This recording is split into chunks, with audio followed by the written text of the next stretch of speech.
The old spaghetti factory will fail, or so experts claimed. However, the company has become a multi-million-dollar corporation. The founders of the company were determined to achieve success against the odds. This is the story of Old Spaghetti Restaurant, a journey of perseverance, family love, and innovation. For the Old Spaghetti Factory, it's all about family. The restaurant that would become the Old Spaghetti Factory began with a mass migration that took place in the early 20th century. During the period, over 12 million Europeans braved the Atlantic Ocean to migrate to America. Chris Dewson, the father of Old Spaghetti Factory's founder, and his brothers were among these immigrants. Chris and his brothers came from Greece and arrived in the eastern USA. Their arrival coincided with the expansion and consolidation of the railroads in the U.S. They migrated with a dream of owning a business, but after arriving in America, they realized things weren't so simple, and Americans weren't exactly warm towards them. But nothing could stop them, not the ocean or the anti-immigrant climb. So the brothers found work on the railroads of Portland, Oregon. There they had formed a part of a huge migrant community that pushed Portland's population from about 100,000 to over 300,000. This migrant community introduced a new dawn for the U.S. hospitality industry. It was the dawn of the modern era of restaurants, where the number of restaurant keepers swelled by 75%. The Dewson brothers decided the business they were going to own.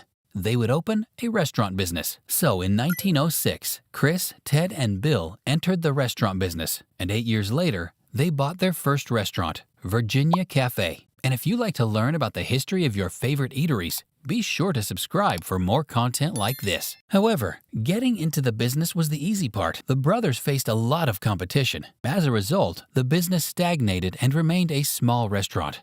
However, things took a better turn. 33 years after the Dewsons established their restaurant, Gus Dewson, a lieutenant commander, retired from active Naval Reserve and joined his dad in the family business. Around 5 years later, he was in control of the family restaurant. Gus brought a fresh perspective to the business, and within 15 years of managing the business, it grew. The chain grew by 4 more locations. But still, it wasn't out of the woods yet. The company was still crawling. Chris was working round the clock, but there was little to show. He needed a solution. Something has to work. But what is it? Gus couldn't figure it out. So his dilemma continued till the mid-1960s. During that period, something amazing happened. You see, Gus and his family vacationed to San Francisco. Then he made a discovery. While in San Francisco, Gus and his family visited a restaurant named the Old Spaghetti Factory. The restaurant's name reminded Gus that spaghetti was an affordable food then. He figured out that with some creativity, he could create real meals that would sell as cheap as fast food. So, shout out to the Italians, we guess. In 1968, Gus bought the right to the name. And so on June 10, 1969, he and his wife Sally founded the new Old Spaghetti Factory in Portland, Oregon. The couple knew their business could be their last dance in the hospitality industry, and failure wasn't an option. The new business was based on one idea: affordable and quality meals for the American family. Gus wanted his business to be family-oriented and also customer-friendly. He and his wife also had a couple more ideas he wanted to incorporate into the business. The founders decided that to support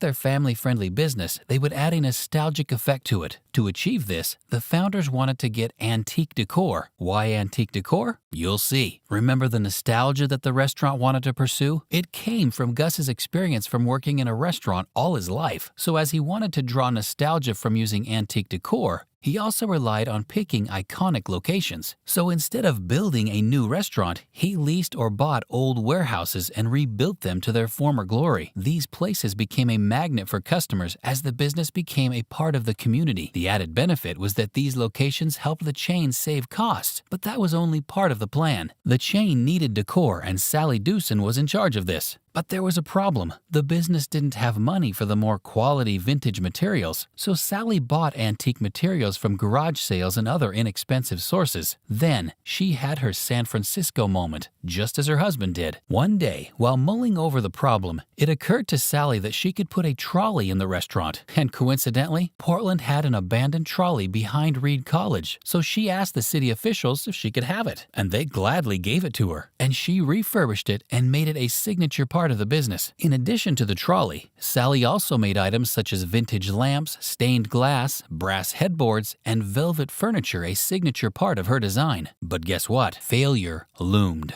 Despite their preparations and unique design, the restaurant sold a measly $171.80 on the first night of its opening. Friends, family, and food industry veterans deemed the business a failure. Famous last words, anyone? They were all wrong. The business had a massive turnaround. A week after the launch, profitability exploded, and the business grossed $900 per night. At the end of the year, it attained an annual revenue of $400,000. And it didn't stop there. The following year, 1970, the business expanded to 2 more locations and sales increased to about $1.3 million. And thus, the business never looked back. It continued to grow. It grossed $70 million in sales in 1993 and $90 million in 1998. The restaurant was on an upward trajectory. Investors wanted to buy or get a franchising license, but the company's leadership wasn't interested. Gus expanded at a slow rate as he preferred consolidation over expansion, so he refused to allow franchises till the 80s. Gus needed both consistency and dynamism. As a result, he only gave out franchise licenses to those he could trust. Gus gave extended family members and the Japanese corporation Chitaka Foods International. With this, the company expanded to 35 locations in the U.S. in 1997. You would find Old Spaghetti Factory in the districts of Hawaii, Utah, and Washington. The business was doing well, but there was a need for change. Serving in the World War, the Korean War, his father's business and his own business was surely going to take its toll on Gus Doosan. It was but a matter of time, and by 1997, 28 years after building the Old Spaghetti Factory, Gus's time was due. He needed to rest, and he already had plans to leave the company in safe hands. Gus had a son, Chris Doosan, who, like him, had served in the restaurant since he was a teen. So Chris Doosan took the role of managing day-to-day operations from his aging father. It was a difficult task. Chris, like his grandfather and father, didn't disappoint. He had the necessary experience. After all, he created and managed the company's location in California. Chris pushed the company to greater heights. 6 years after taking control of the business, the restaurant expanded to 45 locations in the U.S. and Japan. But tragedy struck in the 7th year. Gus Doosan died in 2004, 7 years after leaving the company. At the same time, a scandal was brewing. You could say it was taxing. Scandals are part of corporations in the fast food industry, and as squeaky as the Old Spaghetti Company is trying to be, it dealt with some problems. For several years, the Old Spaghetti Factory had never gotten into any scandal. That status changed in 2012. Although we can't even call it a scandal. The Old Spaghetti Factory did nothing wrong. So how did it become part of a tax evasion scandal in 2012? Remember what we said about the restaurant not building new structures and leasing historic buildings and refurbishing them? So in 2011, the owner of the property that the company's location in Hollywood sat on, before the owner took back the building, the company's property tax consultant allegedly bribed a property assessor to reduce the property's assessed value, so the company paid lower property tax than normal. It was a pretty sneaky thing to do, but allegedly, the chain didn't know about it. The Old Spaghetti Factory is a family-owned restaurant that offers affordable meals to American families. The business sold meals like Alfredo sauce, baked lasagna, spinach, and cheese ravioli. After experiencing slow growth in its first week, the company grew into strength and never looked back. Despite this growth, the business has refused to expand beyond 50 locations throughout its history. It prefers consolidation over expansion, and it was involved in a major scandal. Regardless, 54 years after its inception, the restaurant has continued to blossom. Do you think the company should have expanded? Or is it consolidation principle the best path? Let us know in the comments, and don't forget to leave a like and subscribe to support our channel.